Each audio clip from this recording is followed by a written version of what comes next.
नमस्कार। भारत में भावुकता के आधार पर फैसले लेने का दबाव बन जाता है और यही एक वजह है, कई बार ये ठीक भी होता है, लेकिन यही एक वजह है कि सही समय पर सही फैसला सरकारें नहीं लेती हैं और जब कहें कि लोगों को जरूरत होती है तो उस वक्त उस फैसले को लेने की चिंता भी किसी को नहीं दिखती है। और अभी कुछ ऐसा ही हो रहा है कि देश भर में मजदूर वापस लौटना चाह रहा है। वो उस वक्त भावुकता में, डर से, भय इतना फैल गया था पूरे देश में कि लग रहा था कि अब तो कुछ हो नहीं सकता। जिस तरह के माहौल में, जिस तरह के हालात में जीना पड़ेगा, तो मजदूर वापस लौटा। पैदल लौट रहा था, ट्रक से लौट रहा था, दुर्घटना हो गई, सब कुछ हो रहा था उसके साथ। और उस वक्त सरकारों पे दबाव बना और अंत में यह हुआ कि ठीक है, विशेष ट्रेनें चलाएंगे, सब कुछ हुआ। उसके बाद सामान्य ट्रेनें शुरू होनी थी, लेकिन सामान्य ट्रेनें अभी तक शुरू नहीं हो सकी हैं और खबरें तो उल्टी आ गई कि अब 15 अगस्त तक ट्रेन फिलहाल नहीं चलने जा रही है। लेकिन अगर 15 अगस्त तक ट्रेन नहीं चलेगी तो इसका सीधा सा नुकसान देश की अर्थव्यवस्था को, देश के उद्योगों को, और वो जो प्रधानमंत्री जी बार बार कह रहे हैं आत्मनिर्भर भारत, उस आत्मनिर्भर भारत को होने जा रहा है। और किस कदर होने जा रहा है इसका आप अनुमान लगाइए कि देश भर से वो एक बड़ा समूह जो एकदम हैंड टू माउथ था, जिसका डर है कि वो बिलो पॉवर्टी लाइन चला जाएगा, यानी गरीबी रेखा के नीचे जा सकता है, जो बड़ी मुश्किल में पिछले 1.5 दशक में वापस आया है, उस मजदूर को, उस कामगार को अब लौटने के लिए ट्रेनें नहीं मिल रही हैं। और मैं बार बार कह रहा हूं कि जब देश भर में लॉकडाउन खोल दिया गया, अनलॉक 1 आपने नाम दे दिया, अभी अलग अलग जगहों पर कंटेनमेंट जोन के लिहाज से फैसला लिया जा रहा है।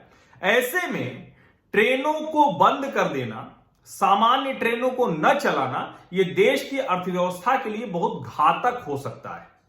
वो उद्योगपति, वो फैक्ट्री वाला, वो छोटे मझोले उद्योगों वाला जो पहले ही परेशान था, हो सकता है कि उसने 3 लाख करोड़ और 20,000, 50,000, 3.5 लाख करोड़ के आसपास का जो छोटे मझोले उद्योगों के लिए सरकार ने पैकेज दिया, उसमें से भी उसने कुछ रकम ले ली हो इस उम्मीद में कि अब सब कुछ ठीक हो जाएगा। लेकिन अगर उसको मजदूर ही नहीं मिलेंगे, कामगार ही नहीं मिलेंगे, तो उसका काम कहां से शुरू होगा, कहां से फैक्ट्री शुरू होगी, कहां से उत्पादन शुरू होगा और कहां से उसका जो कहे रेवेन्यू का साइकिल है वो दुरुस्त होगा कि वो लिए हुए कर्ज को, लगाई हुई पूंजी को वापस कर सके। अब सोचिए कि मजदूर जो कहें कि मुंबई, दिल्ली, अहमदाबाद, हावड़ा, अमृतसर, सूरत, इन सब जगहों की जो ट्रेनें आ रही हैं, जो भी ट्रेनें यहां जा रही हैं, नजदीकी जा रही होंगी, उन सब जगहों पर अब प्रतीक्षा सूची लगनी शुरू हो गई है। मैंने आपको कुछ हफ्ते पहले बताया था, अनलॉक 1 के तुरंत बाद, कि कैसे गोरखपुर से आने वाली ट्रेन जो है वो बहुत तेजी में लौटने वाली भर रही है और जो जाने वाली है मुंबई से, उसमें अब कम यात्री आ रहे हैं। लेकिन उसके बाद उम्मीद थी कि सरकार खोलेगी, लेकिन सरकार ने खोला नहीं, ट्रेनें नहीं शुरू हुई और अब खबर आई कि फिलहाल 15 अगस्त तक कोई ट्रेन नहीं चलाई जा रही है। सरकार सामान्य ट्रेनें चलाने को तैयार नहीं और मजदूर लौटने को तैयार खड़ा है, इस कदर कि 64 रेलगाड़ियां, यानी 64 पूरी की पूरी ट्रेनें जो हैं, जो मुंबई, दिल्ली, अहमदाबाद, सिकंदराबाद, हावड़ा, अमृतसर, ये पहुंचा रही हैं दिल्ली, बिहार से, उत्तर प्रदेश से और देश के दूसरे राज्यों से भी, जिसमें पूर्वोत्तर भी शामिल है। 64 ऐसी ट्रेनें फुल कैपेसिटी पे चल रही हैं, यानी उन ट्रेनों में आपको टिकट नहीं मिलेगा। 26 से 30 जून का अगर आंकड़ा देखें तो उसमें पूरी तरह से सीटें भरी हुई हैं, यानी वो दिन लौटे। हालांकि अभी ये सामान्य अवस्था नहीं है, ट्रेनें बहुत कम है, लेकिन इसका मतलब ये हुआ कि जितने लोग लौटे थे अब वो बड़ी तेजी में फिर से लौटना चाह रहे हैं, यानी कर्मभूमि से जन्मभूमि भागे थे, अब जन्मभूमि से कर्मभूमि फिर भाग रहे हैं, जो बहुत जरूरी है, आवश्यक है।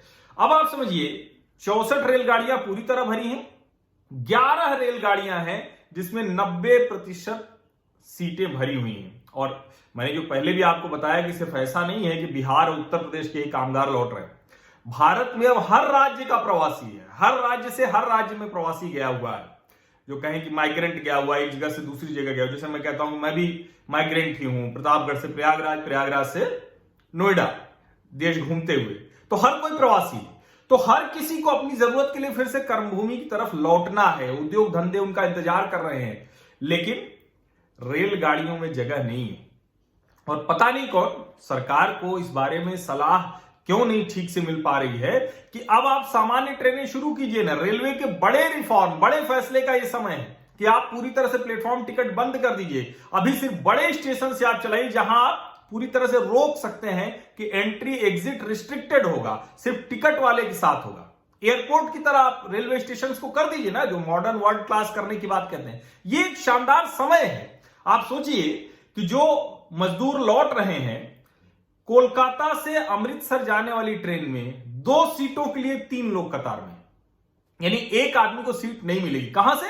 कलकत्ता से अमृतसर, कोलकाता से अमृतसर। और अगर बीकानेर हावड़ा स्पेशल की बात करें तो 3 सीटों के लिए 5 लोग कतार में हैं, यानी 3 सीटें जब भर जा रही हैं तो 2 लोग फिर भी छूट जा रहे हैं।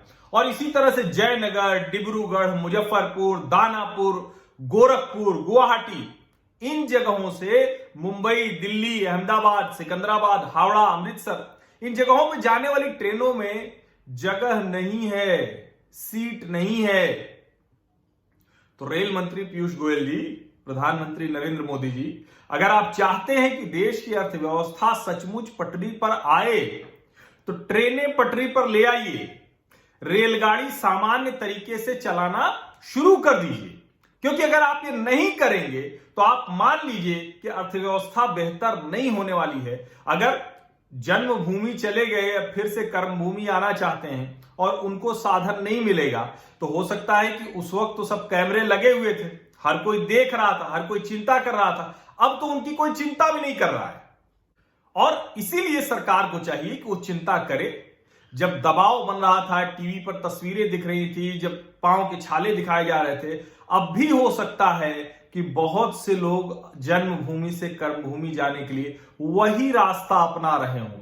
कोई पैदल जा रहा होगा, कोई ट्रक वाले को घूस देकर जा रहा होगा, कोई 1000 की यात्रा के 5000 देकर जा रहा होगा, कोई किसी जगह छिप कर जा रहा होगा, कोई किसी लोडेड ट्रक में ऊपर बैठ के जा रहा होगा। ये सब हो रहा होगा और इसको आप रोक नहीं सकते हैं, क्योंकि वो गांव गया, उस वक्त वैसे भी 1-1.5 महीने गर्मी की छुट्टियों का समय था, वैसे भी वो लोग जाते थे। ये चूंकि भयावह हो गई स्थिति तो थोड़ा माहौल ज्यादा बुरा बन गया। अब हम लोग इत्मीनान से उसकी समीक्षा कर सकते हैं। और उस वक्त जिन लोगों ने इसको भड़काने की कोशिश की, उनकी अब बात करने का कोई मतलब नहीं है। उनको आप पहचान जरूर लीजिए कि उस वक्त जो भी ये हंगामा करके सड़कों पर प्रवासी मजदूरों को लेके आया, वो देश का कितना बड़ा दुश्मन है। और देश का छोड़िए, उनका कितना बड़ा दुश्मन है, उन प्रवासी मजदूरों का। क्योंकि आप सामान्य अवस्था में जाते और सामान्य अवस्था में जाते तो न तो आपको कष्ट होता ना। और पिछली बार मैंने आपको बताया था कि गोरखपुर से कैसे वो पुणे लौट रहे हैं और कह रहे हैं कि हमारी फैक्ट्री जब शुरू हुई तो हमारे मालिक ने बुला लिया है, फैक्ट्री मालिक। तो ये स्थिति पूरे देश की है। लेकिन ट्रेनें अगर नहीं चलेंगी तो लोग ट्रक में बैठकर जाएंगे, लोग पैदल जाएंगे, लोग एक जगह से दूसरी जगह की यात्रा करते हुए ज्यादा उसमें खतरा रहेगा संक्रमण फैलने का। बेहतर होगा कि देश के बड़े स्टेशनों से नियमित ट्रेन सेवा शुरू कर दी जाए, जिसमें कोई भी चाहे टिकट कटा कर जाए। और जैसे जैसे मांग बढ़ती जाए, जैसे जैसे मांग बढ़ती जाए, जैसे जैसे सीटें भरती जाए, वैसे वैसे उन रूट्स पर ट्रेनों को बढ़ाया जाए। जैसे आप बहुत छोटे स्टेशन पर नहीं करना चाहते हैं क्योंकि अभी वहां वो व्यवस्था नहीं होगी, एंट्री एग्जिट आप रिस्ट्रिक्ट नहीं कर सकते, तो देश के उन बड़े स्टेशनों की जंक्शनों की लिस्ट सबसे पहले निकालिए और जंक्शन टू जंक्शन ट्रेन शुरू कर दीजिए। सभी जंक्शन को इसी समय आप दुरुस्त कीजिए। रेलवे मंत्रालय अपने सभी जोन्स को कहे कि सारे जंक्शन पे रिस्ट्रिक्टेड एंट्री होगी, बिना टिकट के, वैलिड टिकट के कोई एंट्री नहीं कर पाएगा। आप जो सबसे बड़ा सुधार है, ये मॉडर्न फैसिलिटी, ये सब होता रहेगा। असली चीज ये है कि प्लेटफॉर्म पे भीड़ और देश में जनसंख्या, ये नियंत्रित आप कर लेंगे तो इससे बड़ा सुधार कुछ नहीं है। और प्लेटफॉर्म पर भीड़ और देश में जनसंख्या दोनों नियंत्रित करने के लिए माहौल बेहतर है, देश की जनता का मन बना हुआ है, आप वो कर डालिए। और उसके बाद कहीं से भी कोई यात्रा करके जाना चाहता है अपने काम के लिए, अपने रोजगार के लिए, आत्मनिर्भर होने के लिए, तो उसके रास्ते में बाधा मत बनिए। ये बहुत जरूरी है। अगर ये नहीं होगा तो आत्मनिर्भर भारत सिर्फ और सिर्फ नारा रह जाएगा, जुमला रह जाएगा, उसके आगे कुछ नहीं।